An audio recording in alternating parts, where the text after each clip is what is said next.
Birthday to you. শুধু আঙুল চাটাচ্ছে।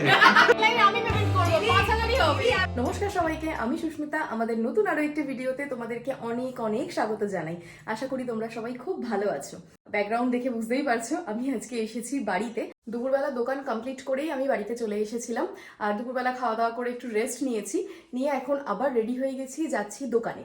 কিন্তু আজকের ব্লগের যে পারপাসটা ভীষণ স্পেশাল। স্পেশাল এই জন্যই, সেটা হচ্ছে আজকে আমার মায়ের জন্মদিন। বাবার অসুস্থতার কারণে মা বাবাকে নিয়ে এতটাই ব্যস্ত হয়ে গেছে যে নিজের জন্মদিনের কথা ভুলেই গেছে। আমরা মেয়েরা থাকতে সেই জন্মদিন পালন হবে না, এটা তো হতেই পারে না। তো আমরা তার জন্য একটা ছোটখাটো সারপ্রাইজ প্ল্যান করেছি। আর আমি আওয়াজটা একটু কম করেই বলছি, কারণ এই গেটের বাইরে থেকে বা যদি শুনে নেয় তাহলে ব্যাপারটা পুরো খারাপ হয়ে যাবে না, ওই জন্য। তাহলে চল আর বেশি আমি বাড়িতে দাঁড়িয়ে এইসব সারপ্রাইজের কথা বলবো না। আমি সোজা আগে বাইরে বেরোই, দোকানে যাই, তারপর তোমাদের সাথে কথা বলছি। তোমরা তাহলে ভিডিওটা দেখতে থাকো, আর আশা করছি আজকে সন্ধ্যেটা বেশ ভালোভাবেই আমরা পালন করতে পারবো। তুমি কি করছো মা? রেডি হও না, চলো না। আমার খাওয়ার আগে ওষুধটা নিচ্ছি। রাতের ওষুধ? আর তুই কি যাবি? বন্ধ সন্ধ করি, তাড়াতাড়ি চল, নয়তো দেরি হয়ে গেলে দিদি কিন্তু তখন দেখবি ঘাড়ে উঠে নৃত্য করবে। না না না, চল চল চল, কি লেট হয়ে গেছে। মা চলো, মা চলো। বাড়ির সামনে কাজ হচ্ছে, পুরো চারিদিকে ইট বালি ভর্তি। আর এই সবের মাঝখানে হাতিটা পুরো ধুলোয় ধুলো হয়ে আছে। এত খারাপ লাগছে না, নিজের প্রিয় জিনিসটা পুরো ধুলো নোংরার মধ্যে পড়ে আছে। তাই নেক্সট দিন যেদিন ছুটি থাকবে সেদিনকে পুরো পরিষ্কার করব।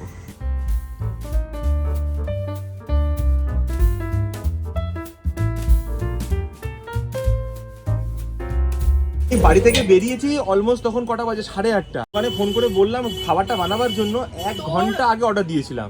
ওর এই দেরি করার জন্য আমি যে দোকান থেকে শাড়ি কিনবো ঠিক করেছিলাম, সে দোকানই বন্ধ হয়ে গেছে। এবার যেতে হবে অন্য দোকানে। যদি শাড়ি পাই মায়ের ভাগ্যে গিফট জুটবে, না হলে কালকে জুটবে। বারুইপুরে আজকে কি হয়েছে কে জানে। বাজে 9:32। এই সময় প্রত্যেকটা দোকান বন্ধ। আর আমাদের লাক এতটাই খারাপ যে আমরা শাড়ি কিনতে পারলাম না, গিফট আর হলো না, খালি হাতেই এবার যেতে হবে। কি আর করা যাবে।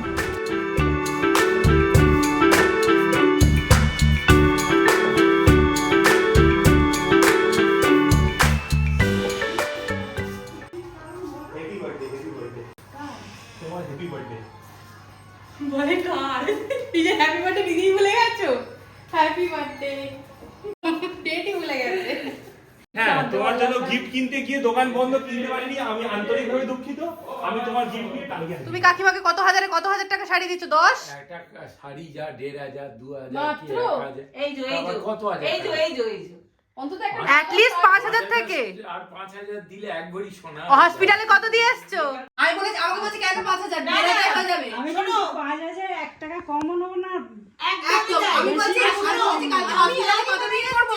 আমি পেমেন্ট করব, 5000ই হবে। দিদি আমি যে হসপিটালে কত দিয়ে এসছো? দেখো চুপ করে গেছে, লাখ লাখ টাকা দিয়ে এসছি, এখন চুপ করে গেছে, 5000 টাকা কেন? অন ক্যামেরা বলে না, পরে যেতে ডিনাই করতে না। একদম। তাই না, আমি তো বলিনি পরে যেতে। হ্যাঁ। আরে কি কিনবেন বলছিলে? ওই পিসি যন্ত্রতে যাবে? এই পিসি চলছে? ডিসিশন দিয়ে কাপড় না না, পাওয়া যায়। পিসির পাশেই একটা নতুন বুটিক খুলেছে, ওইটাতে যাবে বলছে। তা তুমি কি গিয়ে নিজে থেকে গিয়ে কিনে আনবে কাকিমার জন্য? না না, এই বড় মেয়ে যাবে কোন। কালকে আমি অফিস থেকে ফিরবো, ফিরে গাড়ি নিয়ে এখানে আসবো, ঠিক আছে? এসে তোমাকে নিয়ে আমি দুজনে মিলে সঙ্গে করে যাব। হ্যাঁ।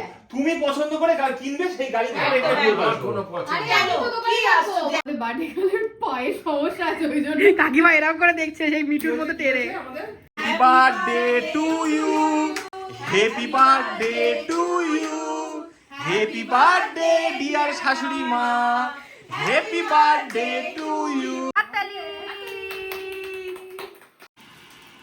ক্রিমটাই গেছে, বেশ হয়েছে। বাবা, এ তো এখনো জ্বলছে রে, এর কত বারুদ আছে ভেতরে। একটু তাপ দিয়ে দিই মানে। আশীর্বাদ। আশীর্বাদ। মায়ের না দিয়ে মায়ের না। ভয় পাই না। না, না, একটু একটু আমি থেকে নিয়ে সবাই বলতে যাচ্ছে কেক খাইয়ে দাও, শুধু আঙুল চাটাচ্ছে। ক্যামেরা ছাড়া দিয়েছে। এই কাকিমাকে হ্যাপি বার্থডেটা বল, বলে দিয়েছি। বলবে না, শুধু খেতে এসেছি। হ্যাপি বার্থডে বলেনি? এই কেক দেবে? না না না না, ওকে কেক নয়। চেরিগুলো কি বাজে খেতে হয়, পুরো চিনির রসে চোবানো আর ক্যামেরা টক টক মতো।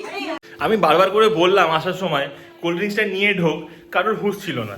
এখন যেতে হচ্ছে আমাকে কোল্ড ড্রিঙ্কস আনবার জন্য। আর এই একটা পিছনে দাঁড়িয়ে রয়েছে। চলো চলো, মুখ খুলিস না, আইসক্রিম নিয়ে আসিস, কোল্ড ড্রিঙ্কস নিয়ে আসিস নি। আমি জানি তুমি আনবে। হ্যাঁ, সব আমি নিয়ে আসবো। আলটিমেট একটা মাত্র দোকান খোলা পেয়েছি। 1 লিটারের থামস আপ থাকলে দুটো দাও না, মনের শান্তি।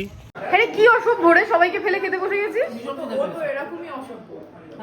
ডিনারে আছে fried rice, chilli fish, biryani, salad, cold drinks. এবার তুই খা। আচ্ছা খাওয়া দাওয়া কমপ্লিট করে সব এখানে আইসক্রিম চলছে আর মোটামুটি একটা গোল টেবিল বৈঠক বসে গেছে। বাজে 1টা, আমরা 1টার সময় বাড়ি থেকে বেরোচ্ছি।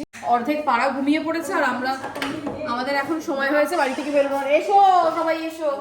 কি দাবি কি দাবি? তোমার গাড়ি ধাক্কা মারলি কেন? আমি মানিনি ধাক্কা। আরেকজন তালা ছুঁড়ে মারছে গাড়িতে। যত রাত বাড়ছে যে পাগলামো তত বাড়ছে। 1টা বাজে, ওদিকে আরেকজন গাড়িতে উঠছে, এদিকে আর আরেকজন ওই যে পিছনে নাচছে। আমাকে ব্লগটা কেউ শেষ করতে দিবি?